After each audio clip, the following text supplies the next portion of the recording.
general, qué grupos incluye, y además vamos a empezar con picnogónidos, con todas las características morfológicas, con las distintas propuestas de su clasificación. Todo lo que estuvieron viendo hasta ahora lo vamos a ir aplicando en los distintos grupos. Todo lo que es el concepto de terrestrialización, caracteres adquiridos, ¿sí? Clasificación, organización de los niveles supraordinales. Eso de a poco les voy a ir mostrando en las presentaciones todo lo que vamos a ir viendo en los teóricos y todo lo que ustedes van a necesitar para hacer los trabajos prácticos. Si bien esto es un resumen bastante amplio de todas las características, en particular ahora de los quelicerados, que es el grupo que vamos a ver, no se limiten para los prácticos, ni para estudiar mucho menos el parcial, a los teóricos. Tienen que también hacer lecturas de libros, ¿sí? Y hacer otro tipo de consultas. Porque estos, si bien tienen bastante información, no alcanza toda esta información para ustedes desarrollar los trabajos prácticos y más sobre todo considerando los parciales. No se queden solamente con esto. ¿Cómo están viniendo con la cursada? ¿Cómo les cuesta hacer los trabajos prácticos? ¿Lo van llevando bien? ¿Les resulta? ¿Los cuestionarios les aportan datos como para poder interpretar los distintos grupos? ¿Alguno se anima a hablar? No, sí. Bueno. Así rompemos este frío un poco. No, bueno, decía que en general sí. Venimos bien. Por ahí, en algunos prácticos tuvimos un poco de problemas porque como que se habían desfasado los temas con los teóricos. Pero claro, en general pienso que venimos bien. Bueno, a partir de ahora van a tener el teórico que va compasado, digamos, con el trabajo práctico. O sea que ustedes, para llegar al trabajo práctico, ya van a tener el teórico dado. Yo o lo subo el mismo día o lo subo unos días antes, así ustedes ya lo tienen por ahí para el fin de semana, sobre todo los que trabajan y que por ahí están más complicados. Tienen entretenimiento para el fin de semana, leer un poco los teóricos, pero bueno, así se organizan como ustedes pueden. Que voy admitiendo. Ahora van a ir acompasados y bueno, y así pueden llegar al trabajo práctico con todo resuelto y si tienen alguna duda poder resolverlo en el trabajo práctico. Recuerden que esa es la instancia que ustedes tienen para poder conversarlo, para poder charlarlo y después ya el día que se hace un repaso y recuperatorio ya es distinto porque se ve todo junto y ya ese momento pasó. Entonces aprovechen el trabajo práctico que ustedes van a llegar con el teórico dado, tienen que ir con las preguntas ya todas respondidas y lo pueden hablar tranquilamente con el JTP y con los ayudantes e ir ya sin dudas, digamos, a la clase recuperatorio para ya encarar el parcial. Bueno, vamos a empezar, voy a compartir pantalla, me van a decir si lo van a ver bien.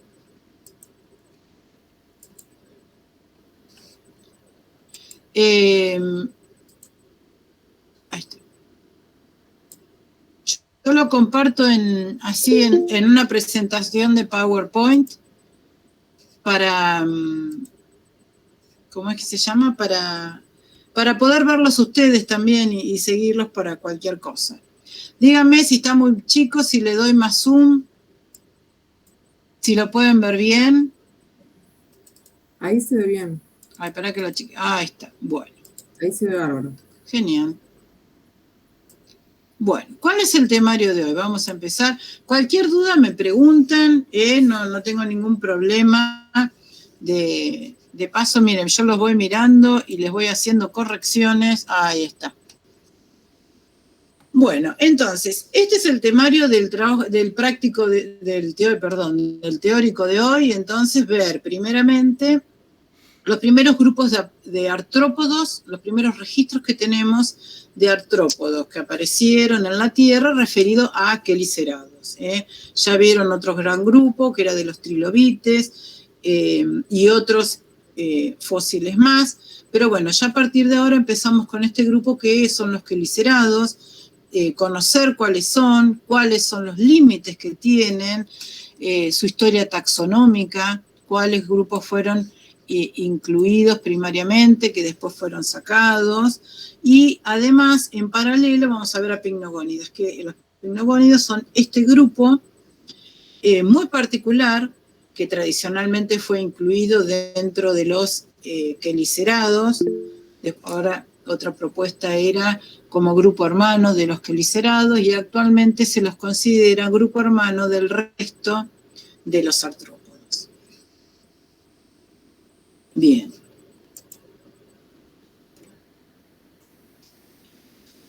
Ustedes saben que en el Paleozoico fue un momento muy importante para todos los artrópodos, no solamente para los quelicerados. ¿Por qué? Porque fue un momento que aparecieron, no sabemos si es en el precámbrico o en el cámbrico, y durante todo el Paleozoico aparecieron el resto de los artrópodos en formas sucesivas. Primero aparecieron, los primeros registros son de quelicerados, también tenemos los primeros registros de los miriápodos, y posteriormente aparecieron los mandibulados terrestres, fueron los últimos en aparecer. Aparecieron durante el Paleozoico, pero ya a principios del Paleozoico, ya tenemos en la base, en el Cámbrico, ya tenemos artrópodos totalmente definidos. Muchos se extinguieron en el Pérmico y otros pudieron pasar esa barrera, inclusive los tenemos hasta hoy en día. Entonces, fíjense, en el Cámbrico, ¿sí?, ya aparecen los artrópodos marinos, principalmente los mandibulados. Los mandibulados incluyen, recuerden ustedes, a lo que son los miriápodos, los hexápodos y los crustáceos. O sea que en la base del Cámbrico ya tenemos a ese grupo de mandibulados. Van a ir apareciendo los primeros quelicerados y otros grupos de artrópodos, como yo les decía, los agláspidos y los trilobites, que en algún momento los agláspidos particularmente los incorporaron junto con los quelicerados. Los trilobites ya lo vieron, que es un grupo marino que se extinguió en el Pérmico, fueron muy importantes, tuvieron una explosión, una radiación importante durante todo el Paleozoico, y actualmente se los incluye, se los relaciona más a los mandibulados justamente por la presencia de ese par de antenas y 4 apéndices cefálicos con una alimentación natomásica. Los agláspidos, que son este grupo, fíjense, de fósiles, que en un principio, después los vamos a ver, fueron incluidos dentro de quelicerados y ahora no, es un grupo de fósiles totalmente aparte del resto. Se los incorporó dentro de los merostomados, que es un clado que hoy en día no es considerado como tal, después lo vamos a ver. Aparecieron otros grupos fósiles que por ahí son géneros que son descriptos, pero no se los puede ubicar dentro de ningún grupo. En el Ordovícico aparecen ya los quelicerados bien definidos y que sí son incluidos dentro de este grupo, como casmatápsidas, lemoneites, eriptéridos y sifosuras, que son esas formas actuales que ustedes conocen, que son los llamados cacerolas de mar. Esto para ubicarnos un poquito el grupo, cuándo se origina, y después interpretar el bauplan acuático y el bauplan terrestre. En el caso de los quelicerados, nosotros podemos ver ese cambio dentro del mismo grupo, formas adaptadas en el agua y formas que después salieron a colonizar la Tierra. En el Cerúldico ya tenemos los primeros registros fósiles de escorpiones. En el Devónico ya van apareciendo paulatinamente el resto de los grupos de quelicerados, Y en el Pérmico ya tenemos una gran radiación de las arañas y los opiliones. Por supuesto que muchos se extinguieron en esas grandes extinciones que hubo en el Pérmico. Lo que sí, hoy en día, ¿qué es lo que sabemos? Que sin duda la terrestrialización se produjo en el Silúrico, que es en base a los restos fines del Ordovícico, principios del Silúrico, con los registros fósiles. Hoy en día también lo que se utilizan son los datos moleculares y los que se llaman relojes moleculares, que esos en base combinan estudios de fósiles junto con los registros, los datos moleculares de las formas actuales, y entonces en base a eso se habla de un reloj molecular que hace las dataciones, no con evidencias fósiles, por supuesto, siempre son anteriores, pero más o menos nos van dando la idea de en qué momento se produjo la terrestrialización. No se conoce todavía el ancestro, ¿sí?, de todos los quelicerados, tampoco sabemos cómo fue y en qué momento apareció ese ancestro.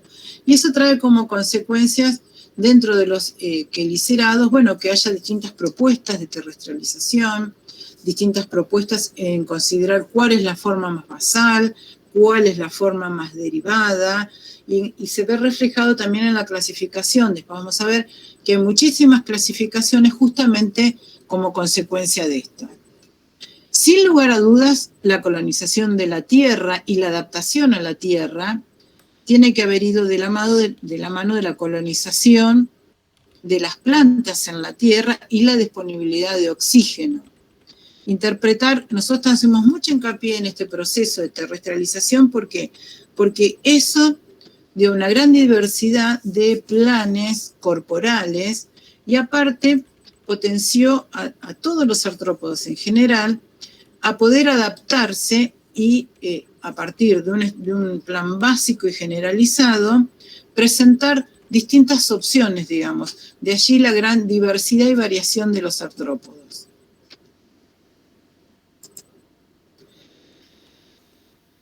Todos estos grupos que ustedes ven acá, que yo les traigo, son artrópodos paleozoicos. Fíjense ustedes las primeras formas, muchos registros son incompletos, entonces dificulta un poco dónde incorporarlos, a qué grupos asociarlos. Ahora vamos a ver particularmente los grupos de los agláspidas, Quelionellida, que son grupos, si bien son próximos a los quelicerados, y que muchas veces intentaron los autores incorporarlos en lo mismo dentro de quelicerados, pero no tienen el carácter distintivo de los quelicerados, que es justamente la presencia de quelíceros. Los quelíceros son el primer par de apéndices de esa región anterior del cuerpo, del prosoma, modificado, es un apéndice que está modificado principalmente para la toma del alimento.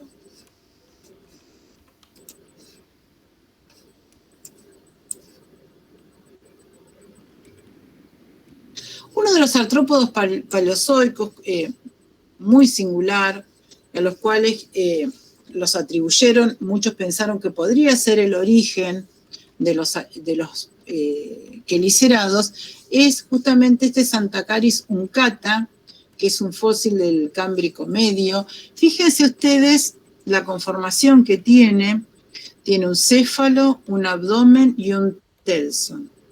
Ustedes recuerden que nosotros hacemos mucho hincapié en la tagmosis de los distintos grupos. Ahora vamos a ver bien a qué llamamos quelicerados y por qué después finalmente no fue considerado este fósil como el ancestro de los quelicerados. En primera instancia, fíjense ustedes que tiene una tagmosis, si bien nos puede recordar algunas formas acuáticas de quelicerados, porque tiene una porción anterior con apéndices modificados para la alimentación, un tronco diferenciado en una parte anterior, un abdomen con un telson, con apéndices modificados seguramente todos adaptados a la natación, carecen de quelíceros.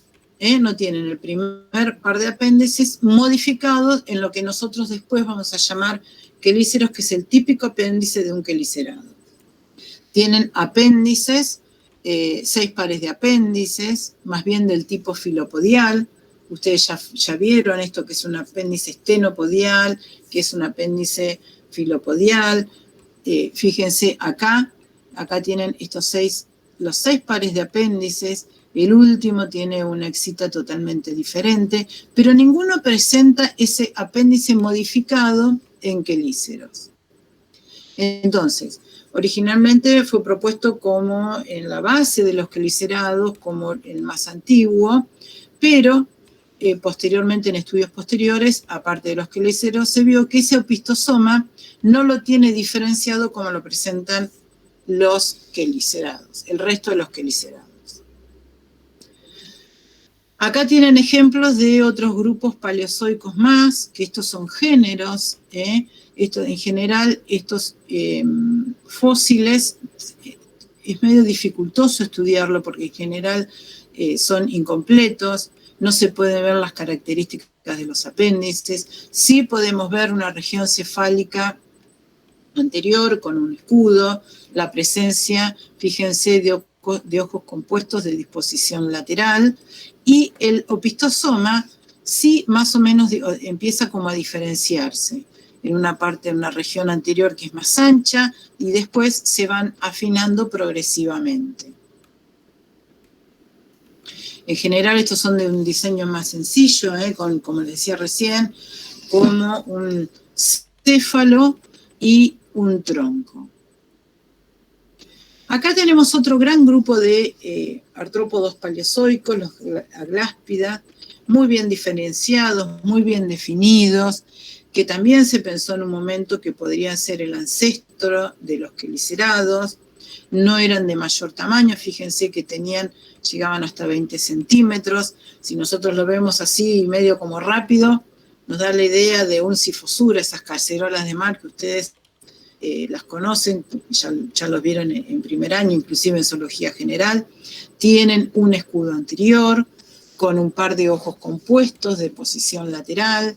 Tienen esto que nosotros llamamos, esta porción de acá, como ese escudo terminado en puntas genales, ¿sí? Las pueden ver muy bien acá. El tronco con numerosos apéndices y terminado en un telson. Si bien tienen ese tronco, no lo tienen diferenciado, como lo vamos a ver realmente en los quelicerados. Tuvieron su biocrom durante todo el Paleozoico y después se extinguieron. ¿Cuál es la historia taxonómica de este grupo? ¿Qué es lo que a nosotros nos interesa para después ir como reduciendo nuestro concepto de lo que es un quelicerado y lo que no lo es? Primeramente, como yo les decía, si ustedes lo ven así, es como que es bastante parecido a Sifosuras, que es ese grupo de quelicerados actuales, e inclusive fue incluido dentro de un clado que hoy en día no es considerado como tal, pero que ustedes lo van a encontrar en muchos libros, que era el clado de los Merostomata. Merostomata fue definido como un clado dentro de quelicerados que incluían las formas acuáticas. El único carácter que los reunía era que eran quelicerados acuáticos. Pero sin considerar cuáles eran si tenía alguna otra sinapomorfía este grupo. Hoy en día ese clado no existe como tal. En su momento estuvo integrado por Euripteridos, que es un quelicerado fósil, Sifosura, que es un quelicerado actual, y que en su momento había sido considerado agláspida. Hoy en día no existe ese clado, y agláspida además no es considerado dentro de los quelicerados, nuevamente por no presentar quelíceros ni tampoco diferenciados opistosomas. Acá fíjense que tienen distintos ejemplos. Disculpen que yo vaya tomando mate mientras doy el teórico, pero si no, en general me quedo afónica. Entonces es una manera de hidratarme un poquito la garganta. distintos grupos. Fíjense lo notable, el desarrollo de los ojos compuestos. Bien de posición lateral, como lo podemos ver, por ejemplo, en la Sifosura. Otro grupo paleozoico fueron los Quelionellida. Fíjense que estos también tienen una forma muy particular, que tienen esa forma como subovalada, los ojos compuestos. Anteriormente el desarrollo de lo que podría ser un par de antenas, no llevan quelíceros. En algún momento se los reunió, fíjense, junto con los trilobites y los quelicerados en este grupo aracnomorfa. Este clado tuvo vigencia bastante tiempo, pero en la actualidad no es considerado como tal. Acá tienen otros ejemplos, fíjense que son en muchos casos fósiles muy incompletos, difíciles, complicados de estudiar. Pero bueno, acá fíjense en lo que yo les quiero presentar de todos los registros fósiles durante el Paleozoico. Tenemos, en síntesis, los agláspidos, los quelionélidos, que si bien no son quelicerados, son grupos muy próximos a los quelicerados, y dentro de queliceratas vamos a tener tanto formas actuales como formas fósiles. Dentro de las formas fósiles, los lemonites, que ahora sí los vamos a ver, los Sifosura, formas actuales, Chasmatapsis, Euriptéridos, que antes los Euriptéridos estaban en el grupo de Merostomata con los Sifosuras, hoy en día son considerados más próximos a los escorpiones, y acá tenemos escorpiones, todas las formas terrestres que son los escorpiones y el resto de los arácnidos. Fíjense, acá en el Ordovícico ya aparecieron, tenemos bien establecidas todas estas formas fósiles, y a partir del Silúrico las formas actuales y que persisten hasta hoy en día. Bueno, vamos a definir ahora qué es un quelicerado, qué son los queliceradas, queliceratas, qué grupos se incluyen. Acá tenemos formas marinas y formas terrestres. No tenemos las formas de transición, no las conocemos, pero sí podemos hacer como una línea temporal en base a las formas fósiles y las actuales. ¿Qué pasó con este grupo? ¿Cómo a partir de una forma adaptada a la vida totalmente acuática pasó a una vida terrestre? Formas fósiles, como les decía, actuales. Formas fósiles tenemos Euriptéridos, esto que está acá, Lemonites, y acá, fíjense en este cuadro, están las formas fósiles de Sifosuras, que son los Sifosurinas, Chasmatapsida, que es otro fósil considerado dentro de este clado, y Pycnogónidos. Pycnogónidos lo ponemos acá, pero recuerden ustedes que anteriormente fue considerado un grupo de quelicerado, hoy algunos autores lo consideran como un grupo hermano del resto de los quelicerados, por eso se denominan el resto euquelicerados, y otros que los consideran totalmente afuera. Sin duda hoy sabemos que estas formas actuales que tenemos como los escorpiones y muchos de los arácnidos coexistieron junto con las formas paleozoicas que se extinguieron. ¿Cuáles son los caracteres que definen al grupo?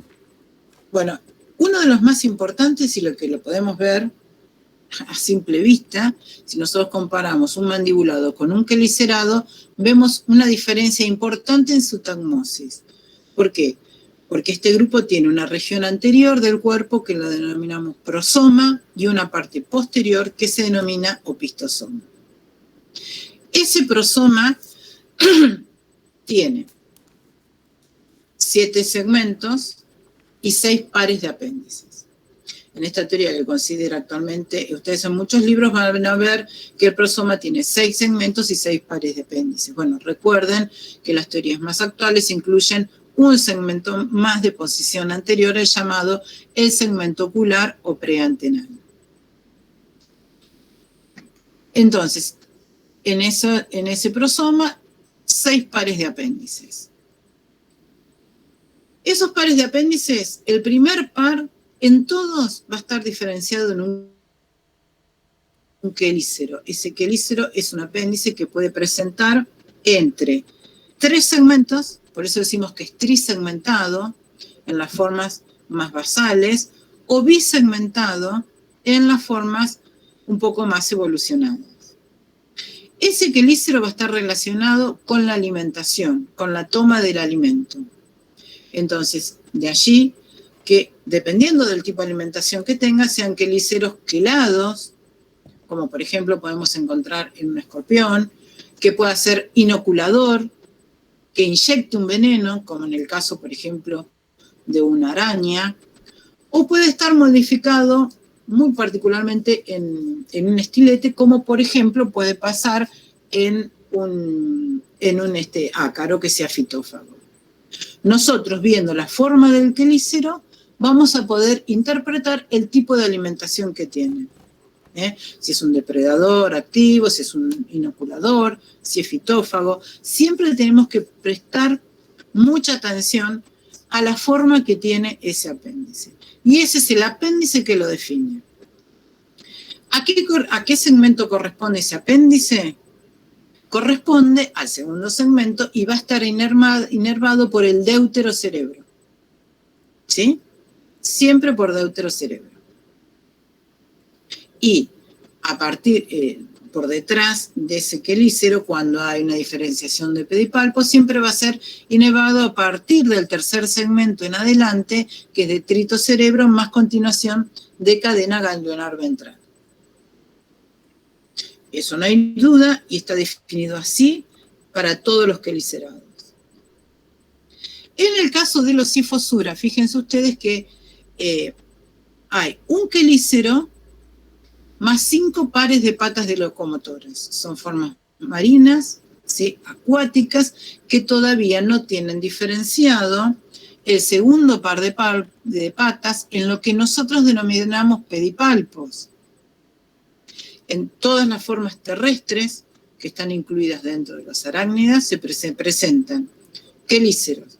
El primer par de patas especializado en un apéndice sensorial que nosotros denominamos pedipalpos, más 4 pares de patas locomotoras.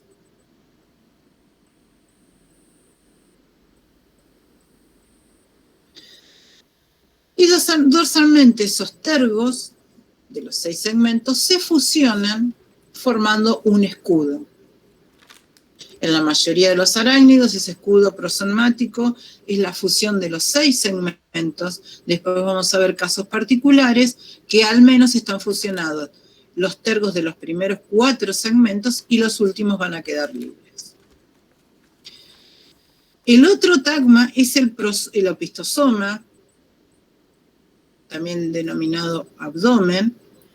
Profe, perdón, una consulta. Sí. ¿Para qué era el escudo prosomático? El escudo prosomático, todo escudo brinda protección. Porque fíjense ustedes, si tienen los tergos todos individualizados, no es lo mismo que todo ese gran escudo dorsal y protector. En la mayoría de los artrópodos, ustedes van a ver, sobre todo en las formas terrestres, un grado de fusión importante de esos tergos. Proteger toda la parte sensitiva, toda la parte sensorial, la parte nerviosa, que siempre es de posición anterior. Buenísimo, profe, gracias. Una consulta, ¿y por qué fusión de los 6 segmentos y no de los 7, de los tergos de los 7 segmentos? Bueno, es una muy buena observación. Estamos todos acostumbrados a hablar de los segmentos que vemos visibles con apéndices. Entonces, en realidad la fusión es de todos los segmentos. Tendríamos que hablar de una fusión de los 7 segmentos. Bien, gracias. Interrúmpanme y pregúntenme todas las veces que necesiten, no hay ningún problema. Y bueno, y si surgen estas dudas así, las vamos resolviendo en el momento. Ese escudo sería dorsal, ¿no es cierto? A simple vista no se ve, estoy pensando en una araña, como que sería algo por la parte superior. Cuando yo hablo de estergo, siempre estoy hablando de un esclerito dorsal. Eso para empezar. Y segundo, el escudo es fusión de tergos, es de posición dorsal. Cuando estoy hablando de algo ventral, hablo de externos. Y cuando estoy hablando de un esclerito lateral, hablo de pleuras. Eso es definición de un segmento. Pero está bueno porque así empezamos ya a asociar cosas que vieron de morfología general ya en estos grupos en forma definida. Entonces, en algunos grupos vamos a ver esta diferenciación en prosoma y opistosoma bien marcada, como puede ser, por ejemplo, en una araña. Ustedes en una araña no dudan cuál es la parte anterior y cuál es la parte posterior. En otros está fusionado anchamente, entonces es como que el límite entre prosoma y prosoma no lo podemos ver claramente, y por ejemplo, en los sifosuras vamos a ver además que el primer apéndice del opistosoma se suma y se integra al prosoma. Entonces ahí ese límite también está dificultoso de determinar. Cuando nosotros incorporamos las formas fósiles, los límites dentro del grupo de quelicerados ya son más inestables, pero eso va un poco en relación también a que, bueno, a las formas fósiles no los podemos estudiar claramente porque algunos fósiles simplemente están incompletos. Entonces, ¿qué incluyen los quelicerados? Ustedes ven pantalla completa, sí, ¿no? Pues yo lo veo. ¿Ven la pantalla completa? Sí, ¿no? De la diapositiva. Bien. Sí. Entonces, formas fósiles y actuales, acuáticas y formas terrestres, definidamente terrestres. Las sinamorfías del grupo son estas que tienen acá, que ustedes las tienen que tener claras y eso que les van a preguntar inclusive en un parcial o en un final. Como dijimos bien recién, prosoma y opistosoma, con un número definido de segmentos, que es lo que vimos recién. Primer par de apéndices modificado en quelíceros. La presencia de ojos de posición mediana en tubérculos oculares. En los sifosuras y en las formas fósiles son las que solamente, las formas marinas son las que presentan ojos compuestos de posición lateral. Diferenciación, que esto es lo que yo les hacía en referencia hace un rato, que no presentaban ciertos grupos fósiles, por eso no eran incluidos en quelicerados, de un abdomen, un preabdomen y un posabdomen, que lo pueden ver claramente acá en un escorpión. Fíjense por detrás de las patas, todo esto es opistosoma. Tiene un opistosoma diferenciado en una parte anterior de segmentos más anchos, que forman el mesosoma, y estos últimos segmentos que forman el metasoma, que después en las formas terrestres tiende a reducirse y a concentrarse todos anteriormente y pierden esa diferenciación en un meso y metasoma. En un euriptérido, fíjense que es este que está acá, lo podemos ver claramente. Mesosoma en una parte anterior y un metasoma en la parte posterior. Y otra característica importante es el gonoporo en el segundo segmento del opistosoma.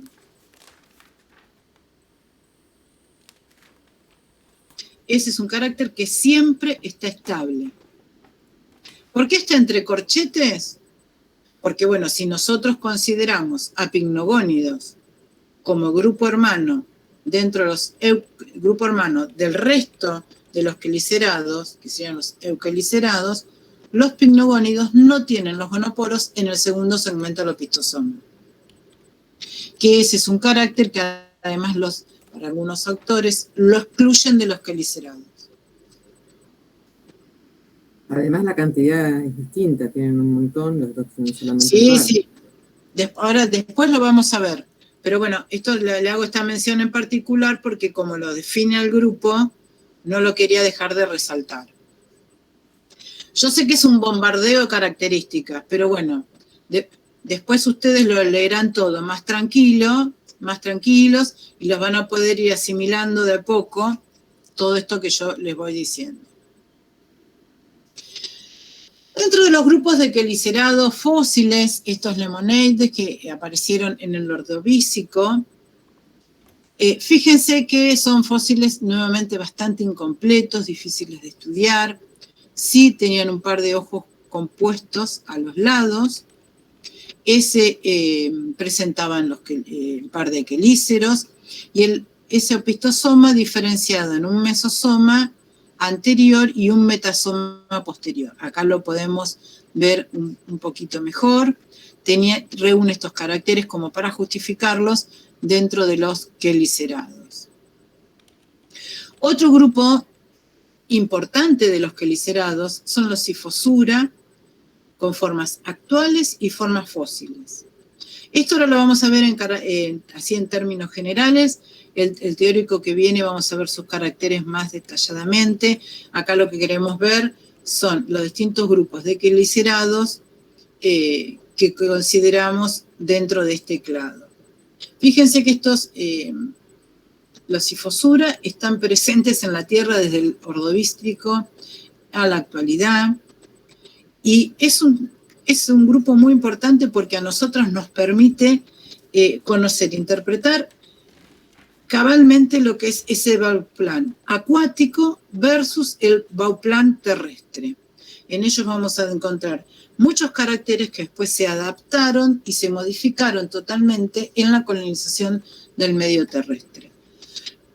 Entre esos caracteres muy particulares tienen estos ojos compuestos de posición lateral, tienen uno acá, fíjense que el otro está acá, no se ve porque está visto medio como lateralmente, dorsal y lateralmente en esta foto. Tienen los ocelos, un par de ocelos medianos que después los vamos a ver en esta posición media y dentro de un tubérculo. Yo quiero que ustedes, ya que vieron todos los órganos de los sentidos, a ver, vamos a empezar a incorporar distintos caracteres. ¿Qué diferencia hay entre un ocelo y un ojo compuesto? Ya que lo estoy mencionando tanto. ¿Quién se anima a darme una respuesta?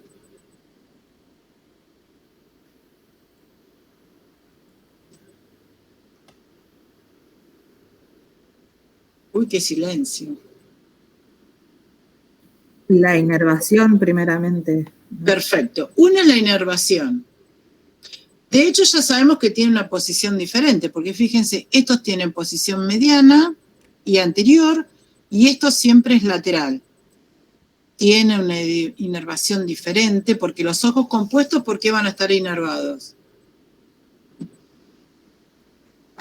Por el lóbulo frontal.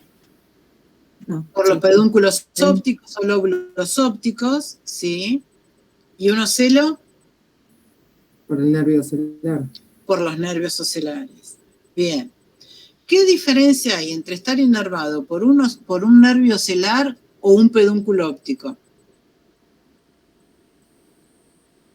¿Cuál será mejor, por decirlo de alguna manera? ¿Cuál es más sencillo? ¿Cuál es más complejo? Estas unidades de visión, ¿cuál es más sencilla y cuál es más compleja? El ocelo es mucho más sencillo que un ojo compuesto. Perfecto, empezamos bien. Es más sencillo. ¿Por qué? ¿Cómo está conformado? ¿Se acuerdan un ocelo? ¿Por qué digo es más sencillo?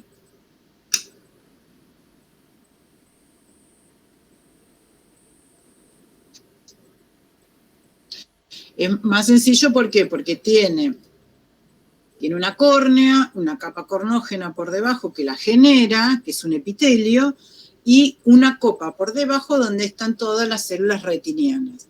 Esas células retinianas son células nerviosas con una parte fotosensible anterior y después se continúan con un axón. Ese conjunto de axones va a formar el nervio celular, que va directamente a la parte anterior de ese protocerebro a la pars intercerebrales. En cambio, un ojo compuesto está formado por unidades funcionales que se denominan onmatidias, que tienen una córnea, una capa cornógena, un cono cristalino, ¿sí? y cada unidad, esas funcionales, van a formar, sus axones van a conformar un nervio óptico, pero a diferencia de lo que es un nocelo, en esos pedúnculos ópticos hay 3 médulas, una de cada lado, donde hay neuronas de asociación que permite formar una imagen. O sea, es una estructura, el ojo compuesto, más complicada, con una inervación diferencial y capaces de formar imágenes. En cambio, no sé lo que capta.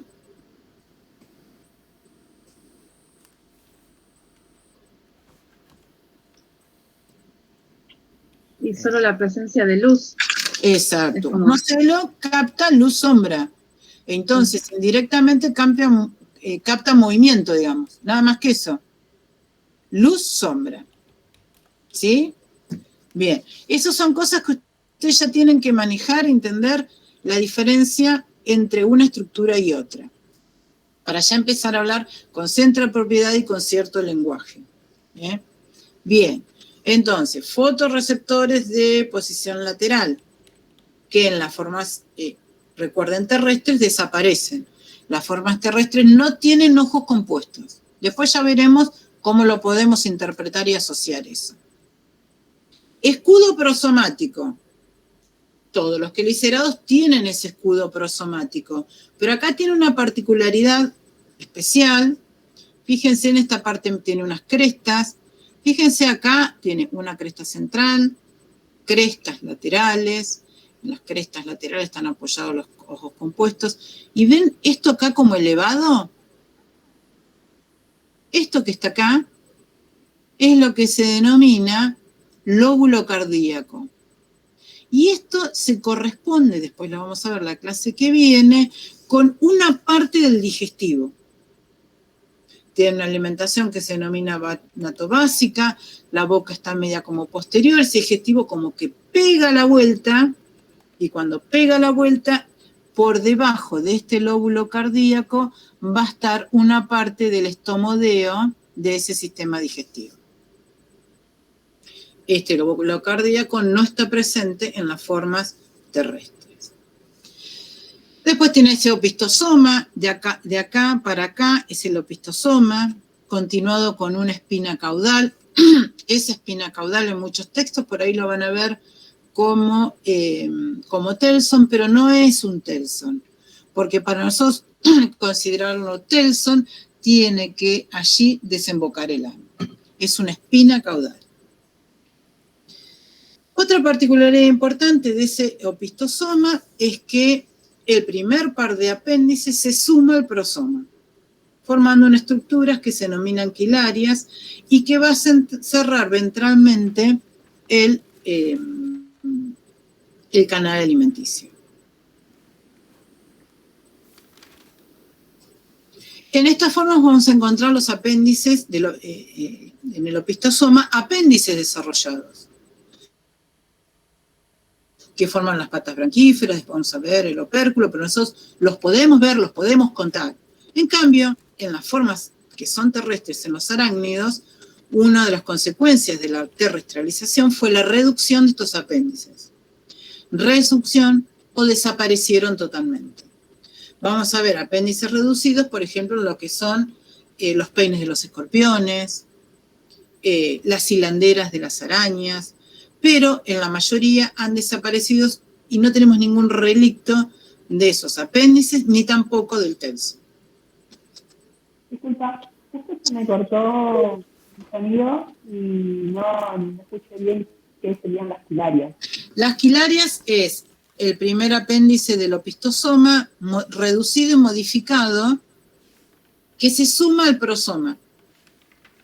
Después lo vamos a ver bien la clase que viene. Y cierra posteriormente el surco alimenticio. Porque estas formas acuáticas tienen alimentación natobásica. ¿Qué era la alimentación natobásica? ¿Alguien se anima a decirme? Porque esto ya lo vieron. Sí, son enditas del El primer segmento del coxopodito. Exactamente, son henditas de los coxopoditos, de estos apéndices del prosoma que intervienen en forma activa en la alimentación. Son lóbulos internos que manejan y trituran el alimento. Bien. Estos son ejemplos de formas fósiles, de estosifosura. Otro gran grupo dentro de los quelicerados son los Chasmatapsida. Fíjense, estos sí los podemos identificar como quelicerados. ¿Por qué? Porque le podemos ver las dos fácilmente, las dos características que reúnen los quelicerados. La tagmosis, prosoma o pistosoma. Y un opistosoma diferenciado en un mesosoma anterior y un metasoma posterior. Fíjense que le vemos el escudo prosomático, los ojos compuestos de posición lateral, los ocelos de posición media en un tubérculo ocular, terminado en un telson distal, y acá no le podemos ver bien, pero tiene ese par de quelíceros de posición ventral. Entonces, estas formas acuáticas no tenían diferenciado el segundo par de apéndices en un opistosoma. Entonces, tenían un quelícero y 5 pares de patas marchadoras, todas semejantes entre sí, que acá las podemos contar, los 5 pares de patas ven marchadoras, el último adaptado a la natación, más ensanchado, y los quelíceros están acá siempre más pequeños que el resto de los apéndices.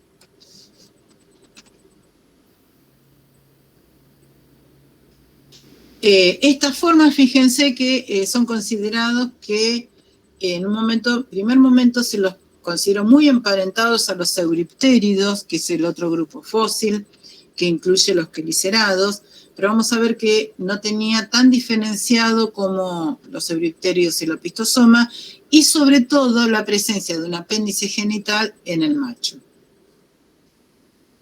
Los euriptéridos es este otro grupo que está acá, que estos fueron llamados comúnmente como escorpiones acuáticos en muchos lados, pero no son escorpiones. Sí, hoy en día se los considera como el grupo hermano de los escorpiones, están más próximos a los escorpiones. En un principio, junto con los Sifosura, formaban ese clado de los Merostomata, simplemente porque a todos los quelicerados se los dividían formas acuáticas, formas terrestres. Formas terrestres se denominan arácnida, formas acuáticas se los mencionaba Merostomata. En muchos libros, como yo les decía, en muchos libros los van a encontrar bajo ese nombre, en los libros de invertebrados tradicionales, pero bueno, tengan muy presentes que entonces no consideramos ese clado Merostomata. Esta situación de otra nominación en los textos tradicionales nos van a tener que buscar en los grupos bajo otro nombre, pero bueno, esto habla de lo dinámica que es la sistemática dentro de los artrópodos. Todo el tiempo vamos reagrupando y esos recambios y esa dinámica está basada porque en un principio se consideraba todos los que eran los caracteres morfológicos para la clasificación. Hoy se consideran también caracteres moleculares, se consideran en forma combinada morfológicos y moleculares, entonces eso hace que la clasificación vaya variando a través del tiempo y sea, como les decía anteriormente, muy dinámica. Y allí la galleta que nos hacemos entre todos, porque bueno, tenemos que ir modificando y actualizando, y en un libro lo van a encontrar de una manera y en un paper más actualizado de otra manera. Bueno, volviendo un poquito a los euriptéridos, su biocrón fue ordovícico-pérmico. En la gran extinción del pérmico desaparecieron, fueron quelicerados que tuvieron un tamaño, fíjense el tamaño, pudieron tenían cerca de 1 metro y hasta 2,5 metros en algunos casos. Y podemos reconocer en este grupo fácilmente todos los caracteres de un quelicerado. Tenían esos quelíceros, fíjense, trisegmentados y quelados. Eso es lo que nosotros denominamos trisegmentado y quelado. Tenemos un segmento basal, un segmento distal, que se denomina mano más dedo fijo, y este que está acá, el dedo móvil. Eso es una quela o una pinza. La pinza en sí está formada por la mano más el dedo fijo y el que está afuera, que es el que se mueve, el dedo móvil. En este caso, en esta forma, fíjense el gran desarrollo de ese segmento basal en las formas terrestres que todavía tienen ese quelícero trisegmentado. Esos son mucho más pequeños, no tienen el desarrollo que podemos encontrar acá. Entonces, volviendo a los apéndices, entonces, primer par diferenciado en quelícero, y después son todos apéndices relacionados con la natación y la locomoción. El último está como más ensanchado, está más relacionado con la natación. Siempre que tengan un apéndice en forma de paleta, obviamente que sirve para nadar más que para caminar. Ojos compuestos, ojos de posición mediana, ese abdomen diferenciado en un preabdomen y un posabdomen, un telson posterior. Como diferenciación, acá está ese apéndice genital en los machos, que es diferenciación del primer segmento del opistosoma. Y lo que en este gráfico no se pueden ver, en este tampoco, ahora que me doy cuenta, bueno, en la guía sí lo tienen, las patas, cómo tienen modificadas las patas del opistosoma. Esos apéndices son patas branquíferas, muy semejante a lo que podemos nosotros ver en los euriptéridos. En los primeros, sobre todo, disponían de 5 pares de apéndices en esta parte anterior del prosoma, y esos 5 pares de apéndices branquiales, obviamente que estaban modificados, no eran para la locomoción, sino que portaban las branquias y eran adaptados para la respiración. Bien, entonces, incluidos primeramente dentro de los merostomatas como grupo hermano de los Siphosuras, simplemente porque eran formas marinas, formas adaptadas a vivir en el agua. En la actualidad es considerado que está más estrechamente emparentado con los escorpiones. ¿Por qué? Por la forma de ese opistosoma.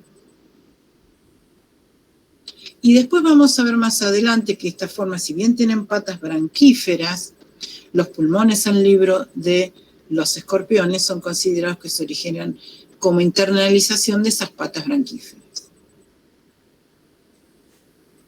Si tienen alguna duda, me detienen, Estos euriptéridos, como les decía, tuvieron fíjense, 250 especies que vivieron solamente en el Paleozoico y que hoy en día son se reúnen en 2 grandes grupos.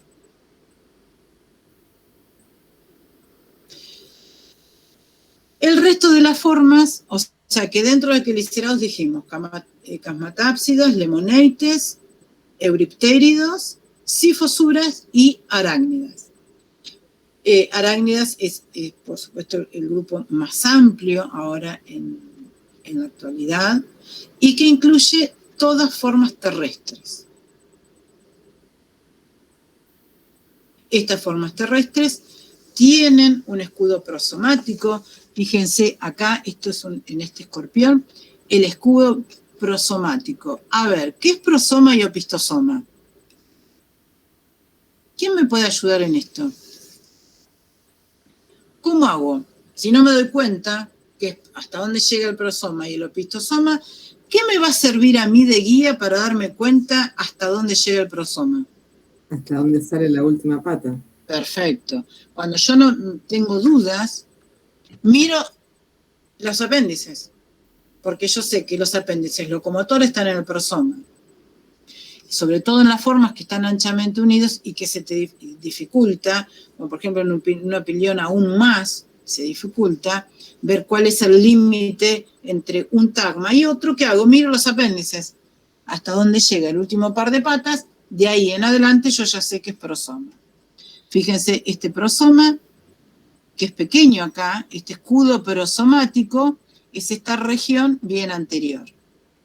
¿Qué característica tiene el prosoma de un arácnido?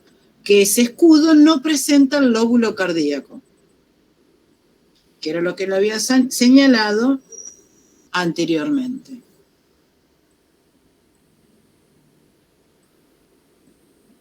¿Dónde está la boca? ¿Qué posición tiene? Siempre cuando nosotros hablamos de todos los artrópodos, la posición de la boca es un tema, porque no la podemos ver externamente. ¿Dónde está la boca? ¿Dónde abre? Sobre todo en las formas terrestres.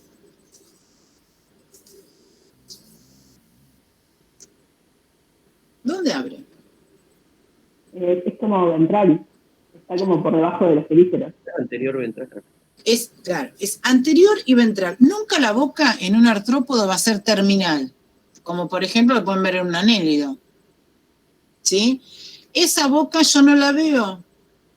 Lo que es realmente la boca no la veo, además porque está dentro de una cavidad preoral. Yo, para ver la boca en una arácnida, ¿qué tengo que hacer? Abrir y separar los quelíceros y los pedipalpos. Y en el fondo de esa cavidad va a estar la boca. Esto es un dato importante, interesante. Esa boca no está terminal, está como dirigida anterior y ventralmente dentro de esa toda cavidad preoral. Y esa cavidad preoral, a lo largo de la evolución dentro de los quelicerados y su adaptación a la tierra, tuvo una tendencia progresiva a cerrarse ventralmente, a ser cada vez más compleja. En los grupos más basales, como por ejemplo un escorpión, no cierra ventralmente, no está totalmente delimitada. En una araña ya está un poquito más delimitada, pero a medida que vamos pasando por los diferentes grupos y los más evolucionados, como puede ser por ejemplo un ácaro, tiende a cerrarse ventralmente. ¿Y por qué pasará esto? ¿Qué importancia tiene esto? Porque habrá resultado que esa cavidad, pero primero que la boca no sea terminal, que esté en una cavidad, que esté en el fondo de esa cavidad y que haya una tendencia marcada a cerrarse ventralmente. ¿Por qué pasó eso? Yo les voy preguntando así para poder empezar a asociar forma a función. Una mayor retención de la humedad. ¿Están más especializados en la alimentación? Sí, va de la mano de la alimentación. Bien, ¿por qué? ¿Cómo se alimenta un arácnido? ¿Cómo se alimenta un escorpión? Tienen parte de digestión un poco preoral. Sí, sacamos el poco. Y sí, con los quelíceros, rompen parte de lo que está comiendo. Yo pensaba que en ácaros por ahí es más especializado, por eso se cerró más. O sea, hay una digestión externa en un principio. Bien, bien. Toman la presa, hay una digestión extraoral. ¿Cómo logran esa digestión extraoral? Porque vertían, creo que eran jugos digestivos. Exacto. Vierten enzimas proteolíticas, hacen como una pasta, licúan a la presa y después absorbe, como que chupan esos fluidos, era como fluidófago, ¿no? Exacto, succionan. Succionan. Ni chupan ni absorben. Succionan a eso, esa predigestión externa, el resultado de esa predigestión externa, y lo incorporan. En la manera que incorporan el alimento.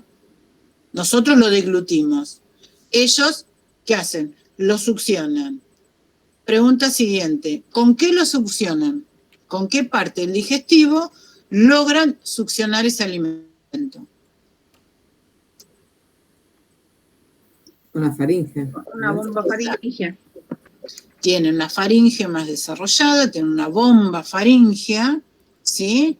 Que hace como un vacío, se dilata, hace como un vacío por contracción muscular y hace que ingrese el alimento. Bien, esos músculos que permiten que esa faringe se dilate y succione, ¿a dónde se fijan? Porque tienen que tener unos buenos músculos para producir todo eso. ¿Me están siguiendo o tenés el digestivo en el medio? Sí, sí. A las paredes del cuerpo. Exactamente. Tienen que fijarse, tienen que tener un punto de inserción importante para producir justamente eso. ¿Y a qué parte del cuerpo? ¿Qué presentan los arácnidos para inserción muscular?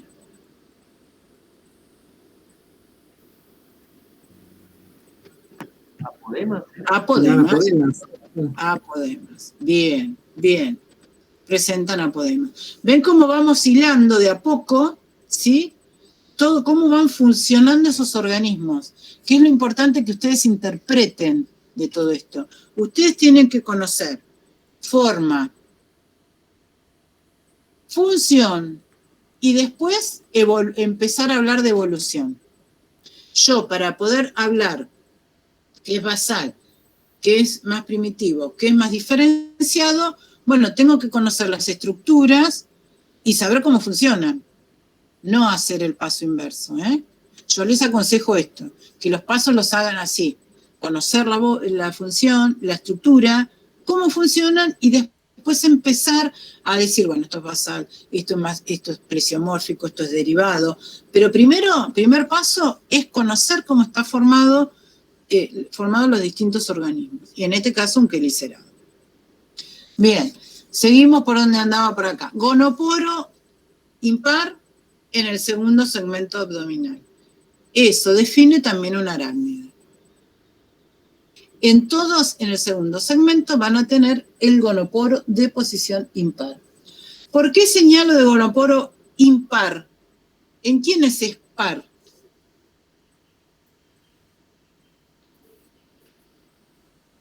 Igual vamos a ver la clase que viene. Pero ya que estoy, se los digo, se los adelanto. En los hifosuras son pares. Esto es otra diferencia importante de una estructura de un organismo acuático de un organismo terrestre. ¿Cómo vamos a reunirnos y a clasificarnos? ¿Qué vamos a seguir? Bueno, como hay muchas propuestas, sobre todo hoy en día cada vez hay más, vamos a seguir una que esté propuesta por Koch. En estos dos grandes grupos, fíjense, arácnidas, formas terrestres, por un lado los escorpiones, dentro de los tenófora significa llevopeines, y por el otro gran grupo que son los lipoctena, que son el resto de los arácnidos. En los sucesivos teóricos vamos a ir viendo cada grupo en particular, vamos a empezar con los hifosuras y los escorpiones, y después vamos a seguir con los que consideramos que son los pulmonados y el resto de los quelicerados. A mí me sobra una coma, de los quelicerados. Bien.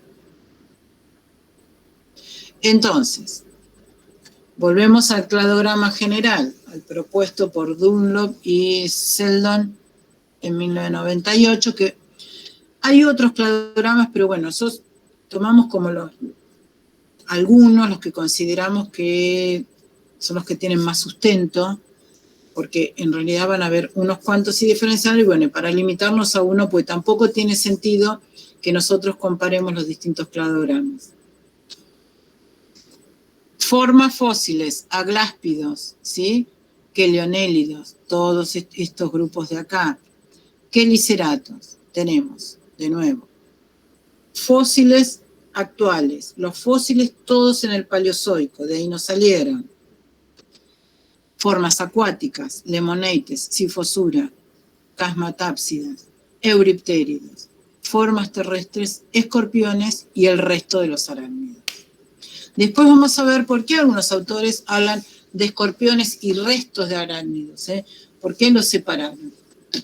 Que hoy en día eso está medio por verse, no se los separa tanto, sino se incluye a todos, pero estos en general, esta clasificación viene de la mano de que se consideró en un momento que los escorpiones se habían terrestrializado independientemente del resto de los arácnidos y que los hacían más próximos a otros grupos fósiles y por eso consideraban que se habían terrestrializado de una manera y el resto de los arácnidos en otra.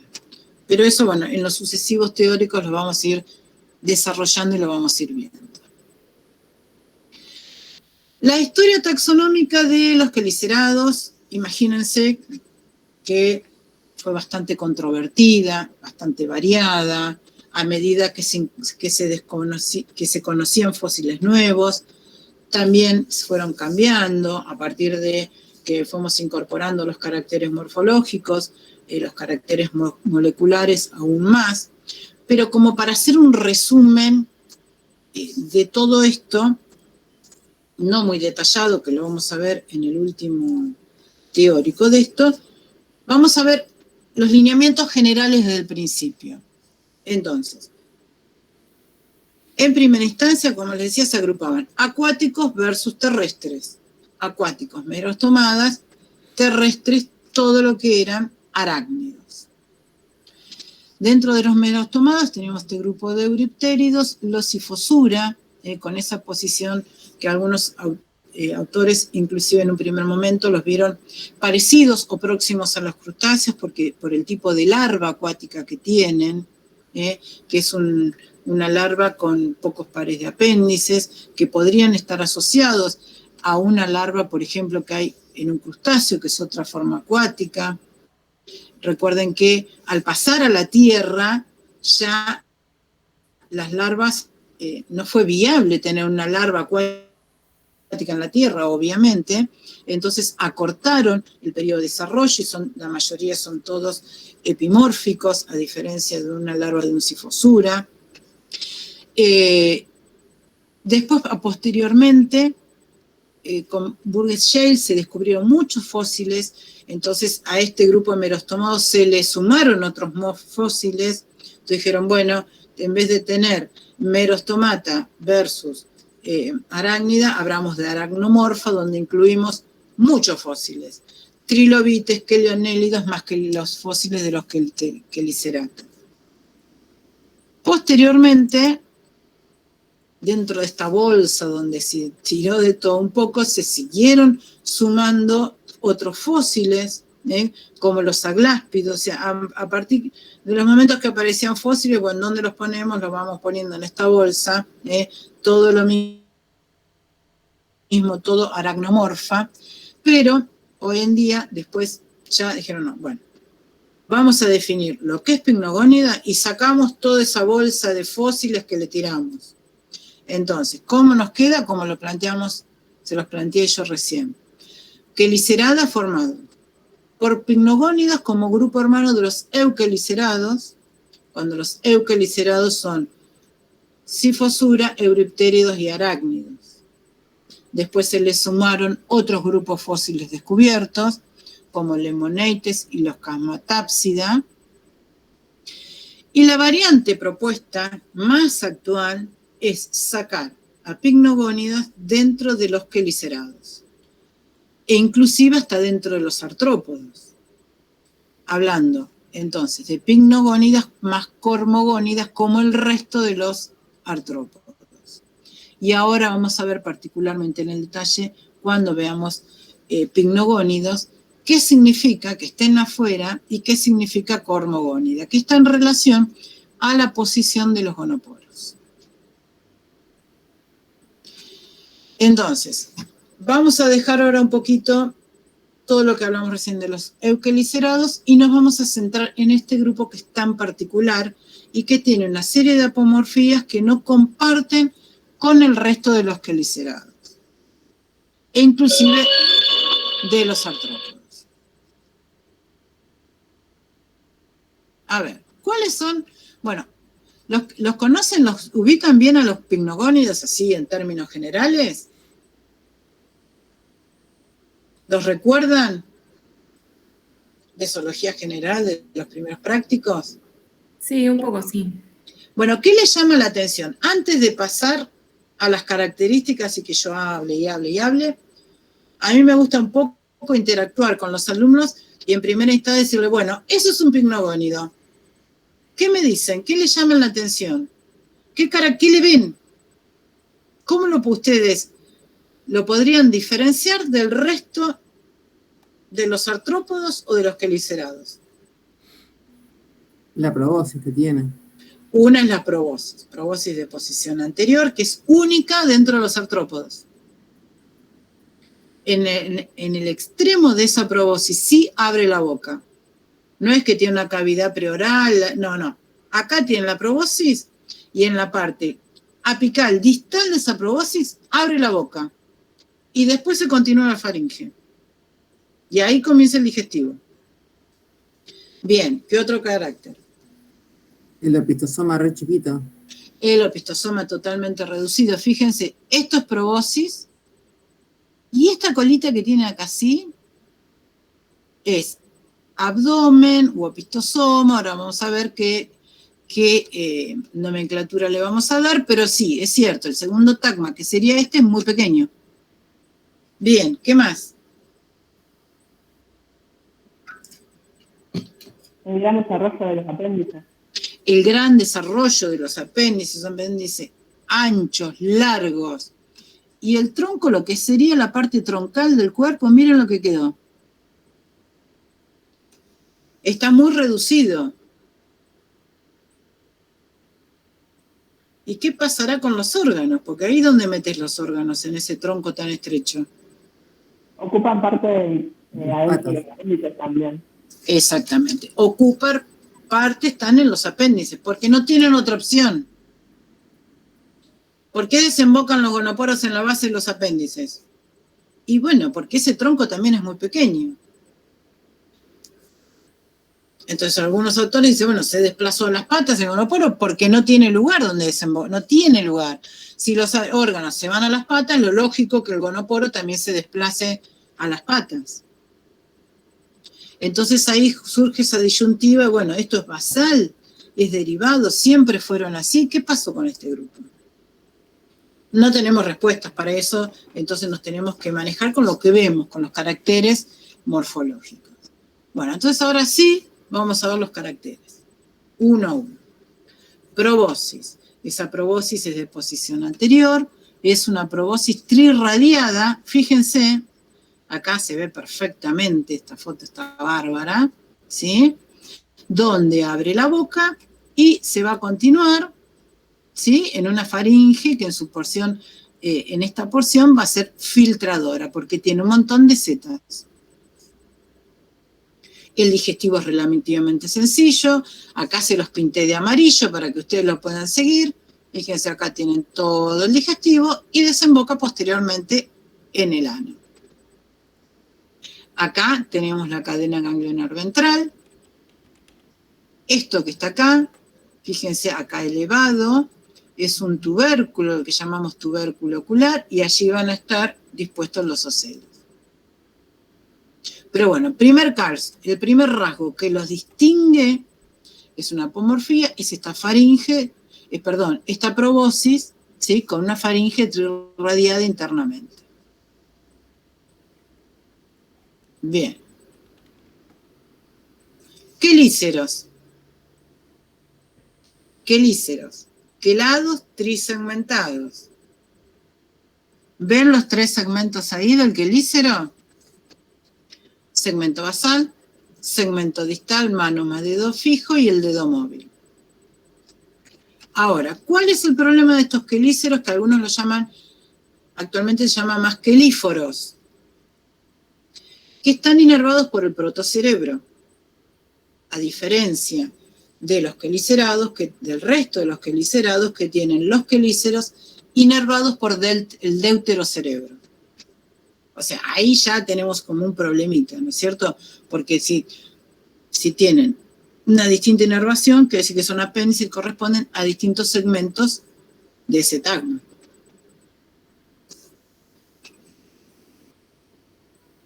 Fíjense que acá tienen los quelíceros y el par de apéndices que está acá a continuación, que serían los palpos, lo que en todos los libros lo van a llamar, ver que se denomina pedipalpo,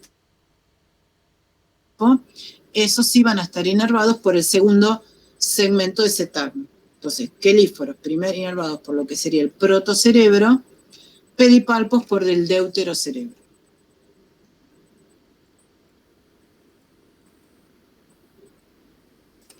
Fíjense en esta foto acá, entonces, probosis. En general se dice que a mayor desarrollo de la probosis, menor desarrollo de quelíceros y pedipalpos.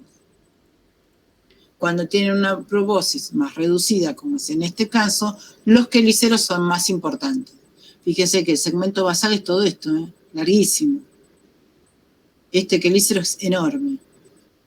Esto es lo que es el primer par, el segundo par de apéndices, esos palpos, y el tercer par de apéndices lo conforman un par de patas que no lo utilizan para la locomoción, sino que es una pata modificada en lo que se llama patas ovígeras. Fíjense que es una pata que termina como en forma de ganchito, ¿lo ven acá? Y que sirven para transportar la masa de huevos, y esa masa de huevos generalmente la transporta el macho. Por eso, en las hembras tiende a ser bastante rudimentarios.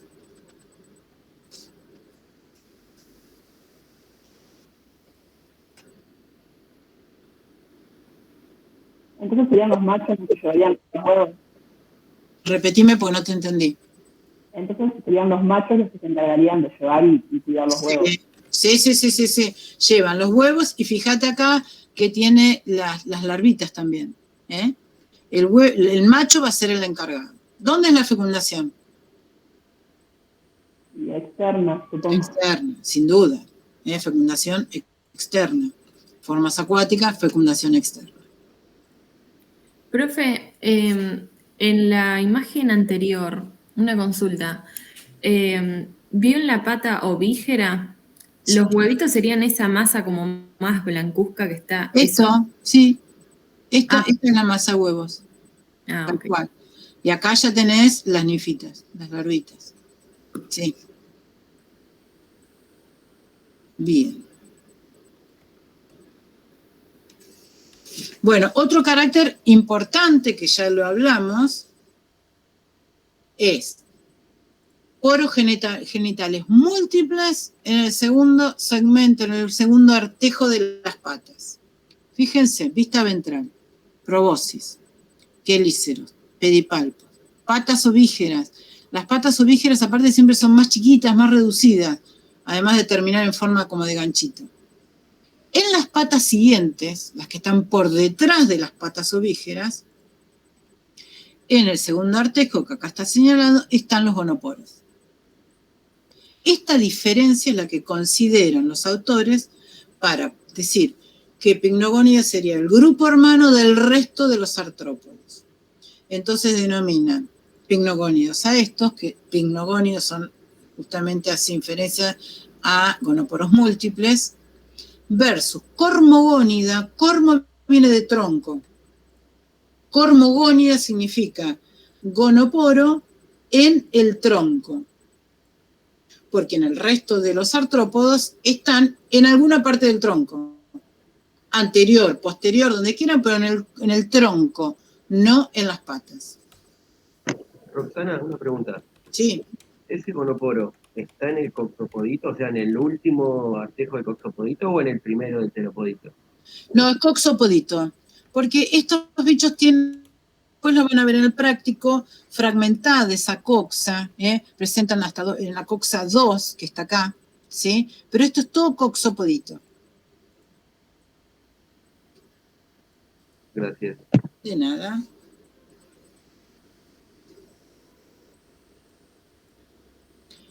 Fíjense en este esquema particularmente, fíjense en este apéndice, que es un apéndice locomotor, que en su base entonces va a tener el gonoporo, y tienen en el fémur, que es el artejo más ancho y más desarrollado, unas glándulas sementantes que sirven para aglutinar los huevos. ¿Ven? Esto es lo que está representando acá, es la presencia de esas glándulas. Además de parte del digestivo y qué sé yo, tienen esas glándulas. Recuerden que todo... La boca, sí. Perdón, la ¿Sí? boca en este caso, ¿qué posición termina teniendo? Si bien tiene la proboscis... Terminal, en la parte anterior. Bien, o sea que tampoco coincidiría con el resto Tampoco. de la característica. Fíjate en este dibujo, en este gráfico de acá, fíjate, vos tenés boca, y esto se lo denomina, boca sería lo más externo, el borde externo, y esta es la faringe trirradiada. O sea que en el extremo de la proboscis, vos ya ves la faringe trirradiada. Bien. ¿Sí? Bueno. Habíamos llegado acá. Bien, seguimos con las características que tienen. A ver, yo hoy les había marcado un tubérculo medio, ¿sí? Donde tenían los ocelos. A ver, acá está. Tubérculo mediano con Disculpa, 4... me ¿Sí? quedé con una duda de las glándulas sementantes. ¿Las tendrían solamente los machos también? Sí, sí. Sí, las glándulas sementantes sí. Pero acá también están el resto de los órganos y todo el digestivo. Inclusive hasta partes de ciegos, ¿ven?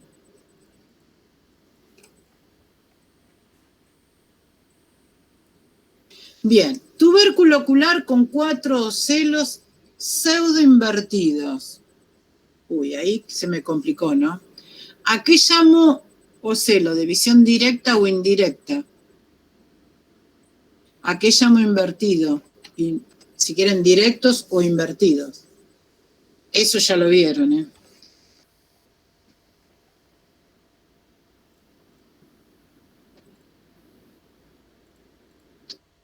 Directa es cuando la luz incide directamente en la retina. Sí, ¿y qué más? ¿Cómo es un ocelo de visión directa? ¿Cuáles son los elementos que lo constituyen?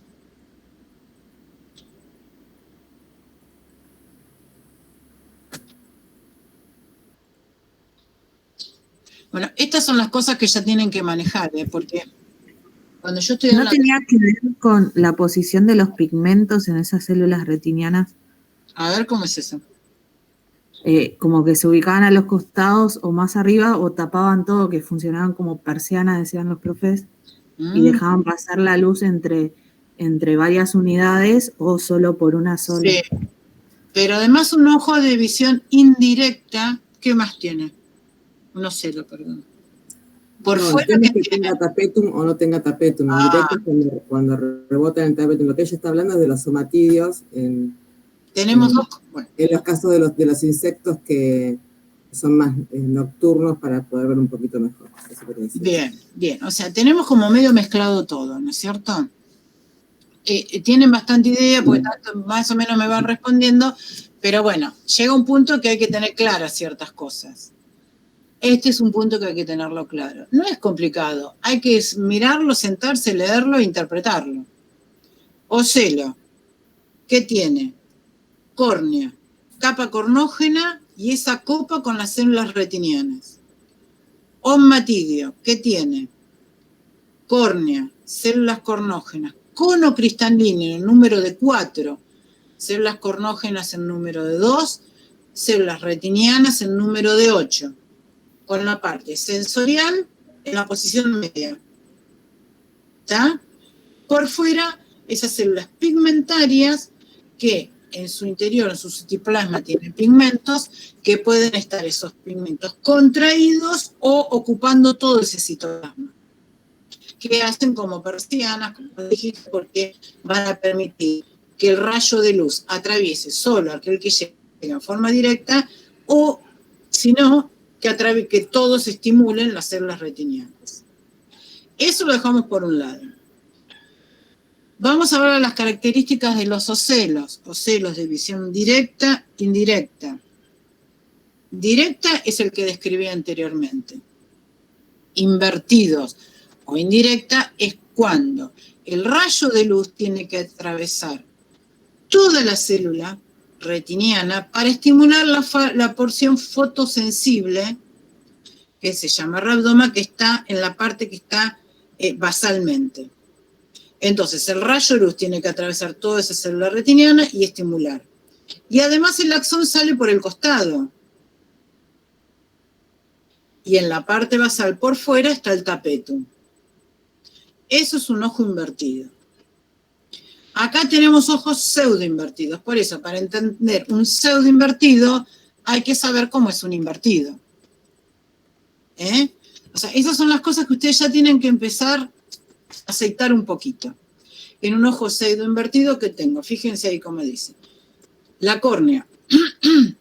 La capa de células cornógenas, las células retinianas, por detrás tiene un tapetum, pero a diferencia de un invertido, en un pseudoinvertido, los axones no salen lateralmente, sino que atraviesan ese tapetum. O sea, que salen en la misma dirección que entra la luz. Esa es la diferencia que tiene.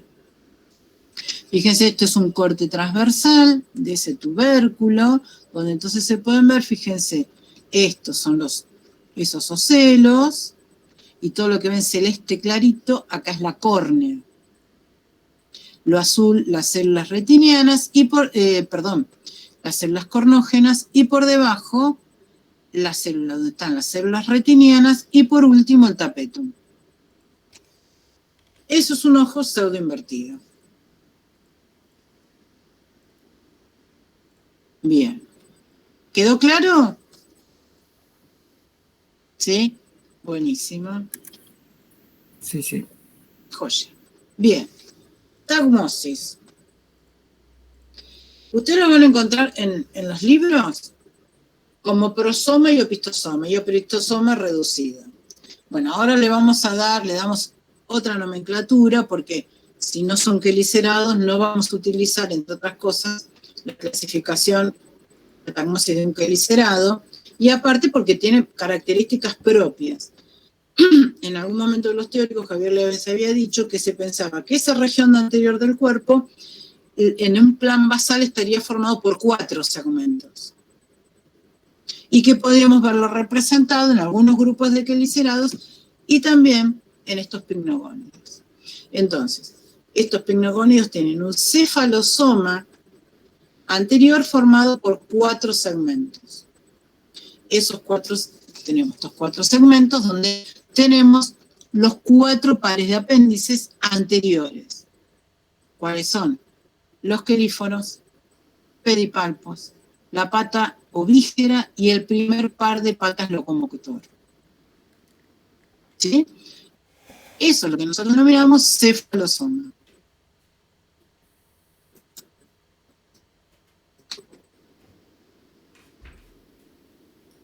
Por detrás de ese cefalosoma está lo que denominamos el tronco, con un número variable de segmentos, porque algunos pueden tener 4 o más. Y por último, esta región posterior, que lo denominamos abdomen, está muy reducido, pero es donde desemboca el ano. ¿Sí? Esta parte de atrás. Entonces, su tagmosis también es distinta a lo que podemos encontrar en un glicerado. Las cocas, como yo les decía, estaba formada por varios artejos. Fíjense, el fémur, ustedes cuando vean esta pata, lo que a ustedes les va a dar por ahí pie para ubicar los distintos artejos, busquen el fémur. El fémur siempre es el artejo más ancho, más desarrollado. Esto le va a dar pista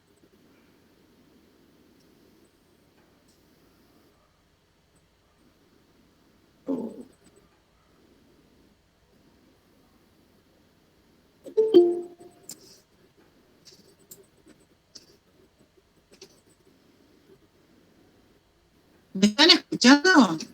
No, yo iba a decir eso, yo se iba a decir yo ya cambié con la internet, le puse el teléfono y sigo sin escuchar, así que me Sí, acabo como de que se corta de ratos. que no era un problema mío, sí. Ahora, al último, esta parte nomás. Seguro. Escúchenme, corto y vuelvo a entrar. Ok. ¿Sí? No sé cómo se conectó, el resto que se conecte de nuevo. Bueno, está bien. Bueno,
¿Qué hacemos? ¿Salimos todos y volvemos a entrar?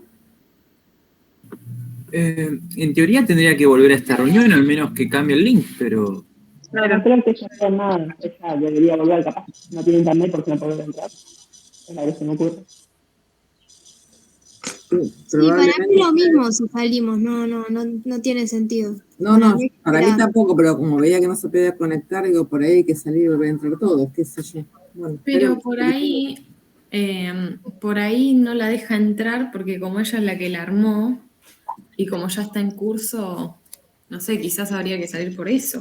No, pero yo recién lo actualicé saliendo de la página y me dejó entrar sin tener que aceptarme.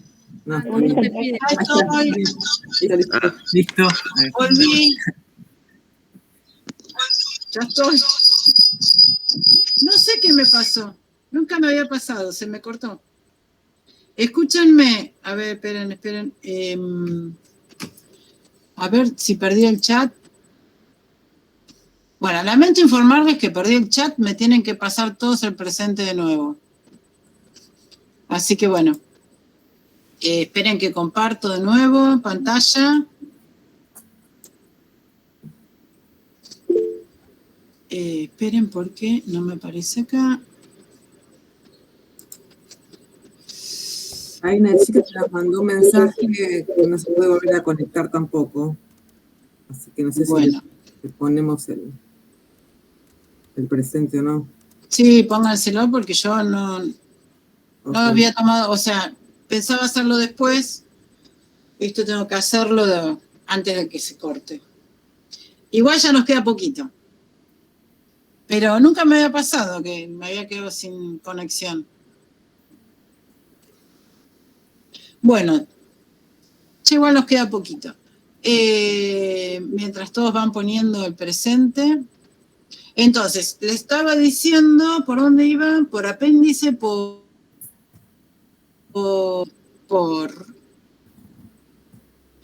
la tagmosis.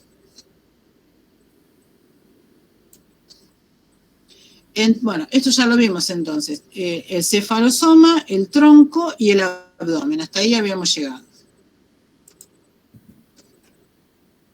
Otro carácter importante que lo diferencia de las formas terrestres es que estos tienen desarrollo larval. ¿Sí? Con una protoninfa, fíjense, con 3 pares de patas. Cuando siempre hablamos de un estadio larval con pocos apéndices, siempre los primeros en aparecer, los apéndices en aparecer van a ser los anteriores. En este caso, que va a ser quelíceros, pedipalpos y pato vígera. Y después van a ir sumándose los distintos segmentos y los distintos artejos. En las sucesivas mudas se van a ir adquiriendo. Acá tienen un ejemplo. Yo les puse un ejemplo de un grupo, de un género, para que ustedes vean cómo es el desarrollo, que es una característica que los aleja al resto, sobre todo las formas terrestres, ¿no es cierto? Siempre que una forma acuática que tenga un desarrollo larval, cuando esas formas pasan a la tierra, tienen que tener una reducción totalmente de esta etapa que está adaptada a vivir en el agua con pocos segmentos, con una respiración tegumentaria. Esto es un ejemplo que se los puse acá porque es una larva, fíjense, del cámbrico, una protoninfa del cámbrico superior, que además aparecen, fíjense, aparte de los 3 pares de apéndices, aparece una estructura que son esos procesos cefalifrontales que no se sabe bien a qué corresponden. En muchos grupos, inclusive hasta en crustáceos también, aparecen esos procesos pares de posición anterior que hoy en día no sabemos qué origen tienen. Bueno, esto ya lo estuvimos charlando bastante, es en cuanto a la posición de estos picnogónidos con respecto a quelícerados y con respecto al resto de los artrópodos.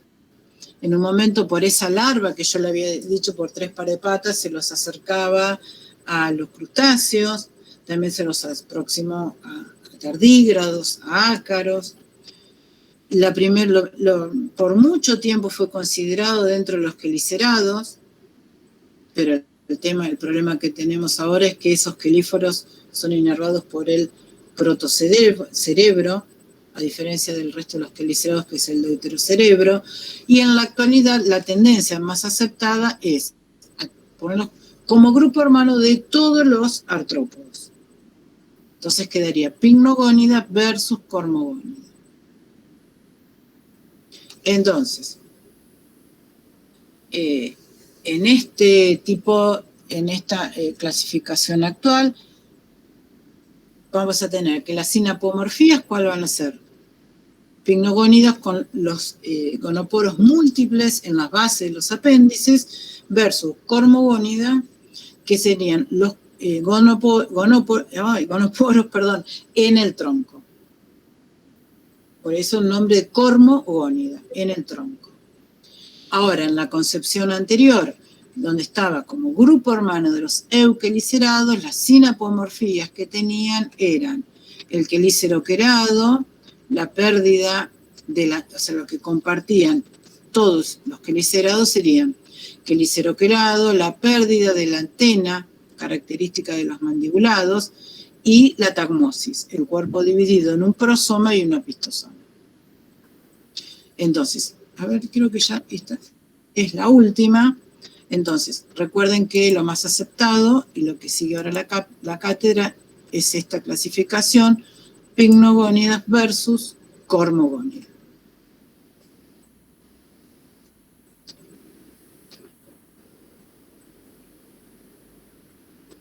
Bueno, y eso es todo por el día de hoy. No sé si, esperen que antes que se me vayan o cualquier cosa me voy a copiar este chat para ponerles el presente. Antes que otra cosa. Bien. Guardar.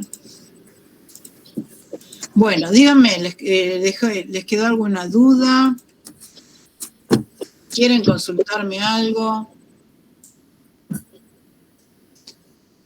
Hablen o callen para siempre.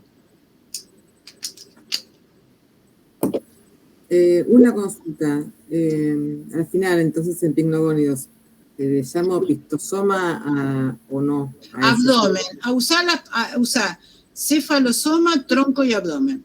Bien, gracias. No. A mí me gusta los teóricos un poquito más charlados, con un poco de ida y vuelta. Por eso les pregunto y quiero que participen un poco. Y participen sin miedo, si se equivocan, se equivocan. Es la etapa, el momento. El teórico que sea una instancia más de aprendizaje, no un recitado donde yo hablo y ustedes copien. Vamos a tratar de empezar a interactuar un poco. Yo les voy a empezar a preguntar un poquito más. Que la idea es que ustedes sobre la marcha vayan empezando a asociar cosas y a comprender cosas. Algunos ya la cursaron, otros la cursada es nueva, es todo nuevo, por ahí se les dificulta un poco más, los que ya la cursaron nos ayudan un poquito, pues nos brindan un poco más de respuesta, pero hablen, no estén inhibidos, no importa si está mal, mejor porque así lo corregimos y vemos lo que está mal y cómo tendría que ser lo más apropiado, ¿sí? Ahora que empezamos con los distintos grupos, por ahí nos da un poco más de posibilidad de todo esto. Y a mí me gusta con eso de jugar, bueno, mostrar una foto y decirle, bueno, a ver, ¿cómo lo reconocen? ¿Qué es esto? Y que ustedes empiecen como a descubrirlos y a tirar los caracteres. Sin miedo, sin vergüenza, bueno, ahora menos que menos porque tenemos una pantalla y a veces si comparto casi ni veo alguno que otro y nada más. Pero a mí me interesa así, ida y vuelta con ustedes para que sea más dinámico el teórico y para que a ustedes les resulte un poquito más. No se limiten a copiar, ¿sí? De todos modos, los teóricos los tienen subidos, después los van a tener. Pero bueno, ¿no me quieren preguntar nada más? ¿No? Yo preguntas de esto no tengo, lo que sí me pasa a veces es que por ahí no sé bien cada tema de dónde leerlo, porque si bien está en el Dropbox, es medio lío buscar ahí, y por ahí y eso le ha pasado a varios, me parece, y por ahí lo único que yo noto que faltaría como afinar un poquito es tener un poquito más allanado el camino de dónde guiar los teóricos y los prácticos. Está bien. Ustedes están medio perdidos porque siempre pasa lo mismo. No hay un libro, no está el libro que nos solucione todo esto. Es así. No hay un libro. Lo que nosotros le podemos aconsejar, bueno, fíjense en tal lugar, en tal libro. Ahora, encima, la primera parte es un rejunte, si vos me decís de dónde sacás la información y de 20.000 lados. No te puedo decir un lugar solo. Y están en los papers y un poquito vas sacando y vas trayendo y vas haciendo todo esto. Esto es así. A partir de ahora, tiene un poco más allanado el camino porque decís, bueno, ¿de dónde estudio arañas? Y arañas lo puedes estudiar desde un libro básico como Grasset, en cualquiera lo vas a encontrar. Yo les recomiendo seguir el Kestner que está en el Dropbox, que es un libro que está en inglés, pero que toda la parte morfológica y fisiológica lo desarrolla muy bien. Ahora en los grupos es como tenés libros más adaptados. Podés leerlo de ahí o de cualquier otro libro que tengas en tu casa, cualquiera de invertebrados. Pero hay cosas que son muy dinámicas, que cambian todo el tiempo, que no lo tenés en un libro. Es así. De todos modos, en el teórico se les da bastante información, tienen de base las presentaciones, pero tienen que ampliarlo. A veces, ¿de dónde? Y de papers. No tenés otra opción. Por ejemplo, cefalización con el esquema en forma de S, el esquema lineal, que por ahí, la primera hoja de la guía, que por ahí les cuesta, y lo tienen que sacar de un paper, no del paper ese que se les menciona, y no tenés otra opción. Entonces no hay caso. ¿Es de ahí o de ahí? Yo entiendo eso, pero es la realidad. Entonces, para los temas que son muy puntuales, que ustedes ya saben que en un libro común no lo van a encontrar, y bueno, tienen que leerlo, o leer el abstract, o leer la parte de ahí, de ese text, de ese paper que les sea útil, y hacerse un pequeño resumencito si quieren para tenerlo más resumido, entenderlo, y si no lo entienden, pregúntanlo. Lo van a preguntar. Pero no tenemos mucha opción. Eso es así. Está bien, es como muy amplio decir, bueno, ¿de dónde me agarro? Y está complicado. Por ejemplo, toda la teoría del apéndice a la propuesta de Kukalova-Peck, y lo vas a encontrar publicado en un trabajo de Kukalova-Peck. Por ahí en los libros más actuales ya lo van incorporando, pero si vos agarrás, qué sé yo, un Grasset, no está. O algún otro libro de invertebrado, y no está. No. Por ahí lo que me pasa a mí, que además le pasará con algunos de los papers, es que siento que como son temas de los que todavía no vi nada nunca, me cuesta entrar directamente al paper. Siento que María simple, a partir del cual aprender como el vocabulario básico, los temas básicos, antes de pasar al paper. No digo no leer el paper, pero como un puente. Totalmente. Lo que pasa, sí, yo te entiendo totalmente. Ese puente es complicado, primero, porque el paper está en otro idioma. Porque vos de golpe, para la primera clase tenés que manejar un lenguaje que no conoces, hablar palabras que no entendés ni qué es. ¿Y cómo hacemos para el primer día explicarte todo con un lenguaje apropiado cuando no lo conoces? Es un poco árido al principio, eso yo lo entiendo. Entonces, bueno, de a poquito se van a ir ayornando. Yo lo que les recomiendo que leanlo, vayan la cursada, vayan siguiéndola leyendo, y cuando vayan a preparar el parcial, ese paper que era un chino, después lo van a empezar a entender. Porque es todo un proceso. La desesperación que les agarra a ustedes les agarra a todos. Pero bueno, ¿cómo hacemos? Yo te tengo que hablar con determinada terminología, te puedo explicar, sí, fíjate, el que liso, es la primera apéndice, bla, bla, bla, bla, bla. Pero cuando vos vayas a un libro o a un paper, ya está puesto eso ahí. Y se supone que es para gente que entiende de alguna manera lo que está leyendo.